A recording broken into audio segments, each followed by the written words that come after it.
so today we're going to go over place. I don't remember if we went over place before, but we're going to go over it again if we need to. He obviously loves to place bed, so as soon as I put it out, he hopped right up there. He'll hang out up there, and that's totally fine.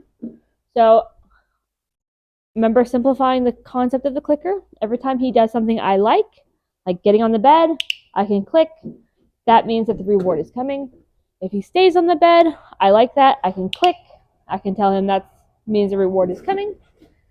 So when I want him to come off the bed, I'm always going to come over and stand in this position. We're going to call this the heel position in reference to the bed. The bed is in my heel position. Remember we talked about that batter's box? Think about the place bed as that batter's box, okay? I'm going to give him his release word, which is going to be free, and I'm going to step with my left foot away from the bed. So I'm just going to walk forward. So free. Good. And I'm not going to reward him for coming off the bed with me, okay? All right. So he obviously likes the bed. He wants to go onto the bed. So I'm going to use this opportunity to name it. Place. So he was going to jump on the bed regardless if I said that word place or not.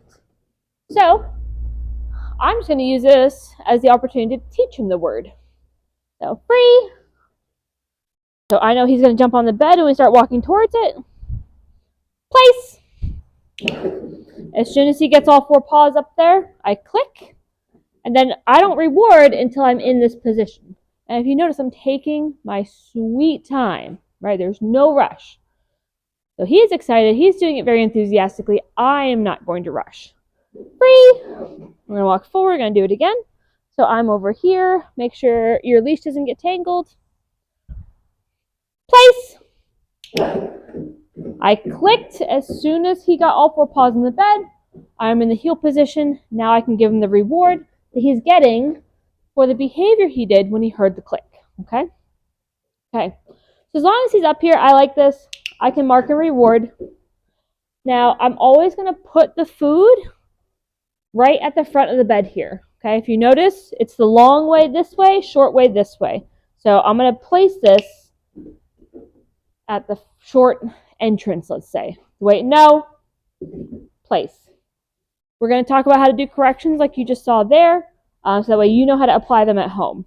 When you start practicing with corrections, I want you to start with the place bed. We're going to talk about it. Free. All right, so we're going to have him go in the place bed. Place. I can mark. I'm going to take my time coming over here. I'm going to place the food down. So we're going to start place. We're going to start to add the 3 Ds: distance, duration, and distractions, right? We already got a little bit of distraction. He's doing a good job here, and he's hanging out there for a little bit of duration. So the way we start to add the duration, I'm going to say the word place, click, and feed. Place, click, and feed. Now, as long as he stays up there, place, click, and feed. Place, feed. Place, place. All right. So the next D that we're going to add is going to be distance, because right now there's no distance. I'm right next to him in that heel position. Okay. So when we're adding the distance, we're going to do it just the same way as we're adding that duration. Place, click, feed. We're going to add one little step in there. So I'm going to say place. I'm going to move my foot, just tap it in front of the bed a little bit here, bring it back, click, and feed. Okay? Place, step, back, click, feed. Place, feed. What we're doing, place,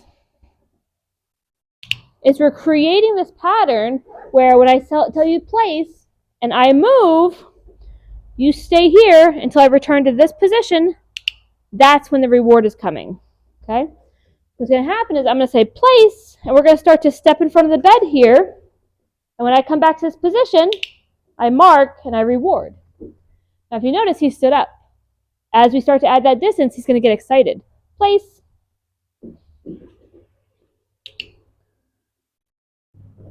Place.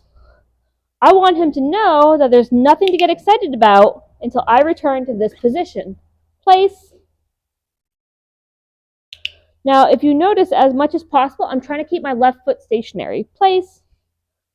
When we want him to come with us, we're going to use our left foot. When I want him to stay where he is, I'm using my right foot. Place.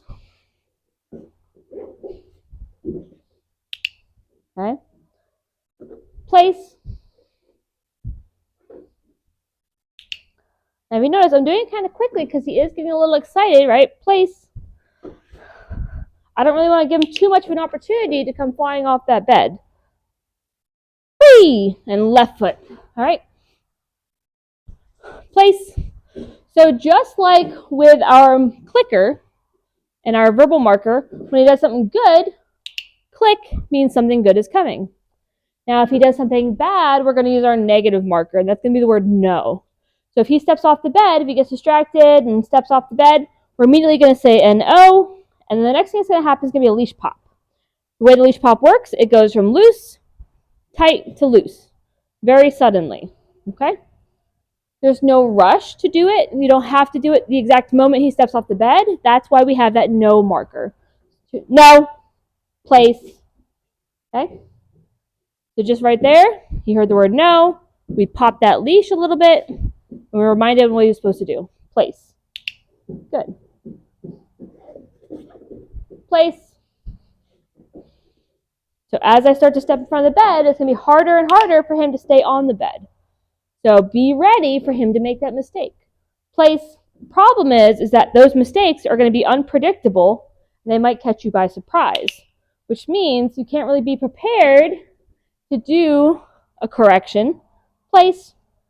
So I highly recommend, oops, I wasn't supposed to click there. So I clicked, so I'm going to give him some food. I highly recommend practicing your corrections with maybe an inanimate object, with a friend, whatever. Place.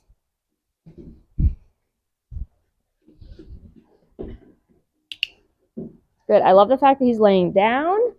Place.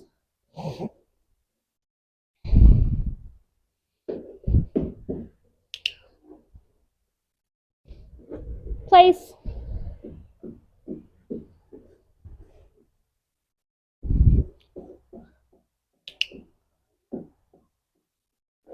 Place. Now, we've talked about duration. No. Place. We've talked about the duration, keeping him on the place bed for longer period of time. We're adding that distance. You can see I'm already about 4 feet away, and I've been doing this for about 3 minutes. In no time, you'll be 30 feet away. But the third D is going to be our distractions, right? He might be able to stay up there under low distraction like we have here, but once there's distractions in the environment, it's going to be a lot more challenging. So it'll be up to us to introduce those distractions in a very deliberate way.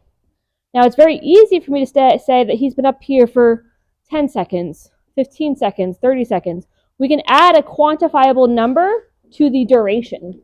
We can add a quantifiable number to the distance. Place.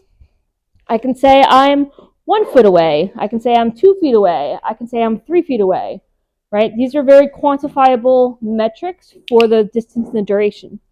There's not really a good quantifiable metric for distraction. So you have to get a little creative. Start very, very easy. Place. He's a very kind of excitable dog, right? He's very, reactive, meaning when there's stimuli, he wants to participate in whatever's going on. So I'm going to start really simple and just kind of bend down a little bit to his level. You can see how he's getting much more excited when I do that. But he was able to stay on the bed. So I'm going to go back and I'm going to reward that decision for him to stay on the bed. Place.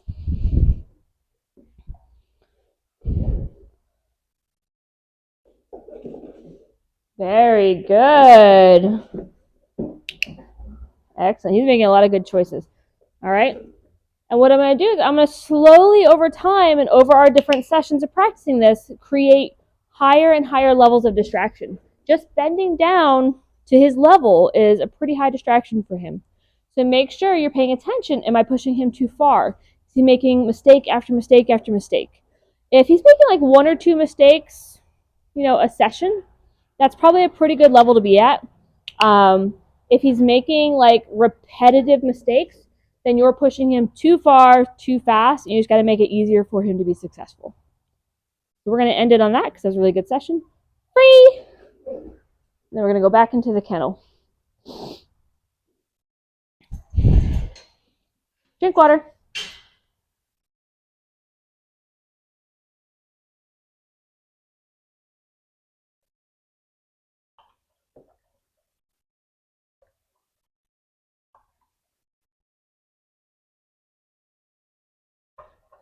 There's a bee in here.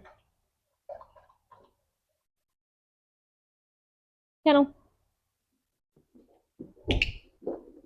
And remember, anytime he does something I like, I click. I provide him food. Now, if you notice, the leash doesn't come off until he's inside the kennel. The leash also goes on while he's still inside the kennel. All right, that's not going to be forever. It's just because if he gets loose, he's going to go run into traffic, and I don't want that to happen. All right. So that'll be your homework for this weekend in addition to the heel and the sit.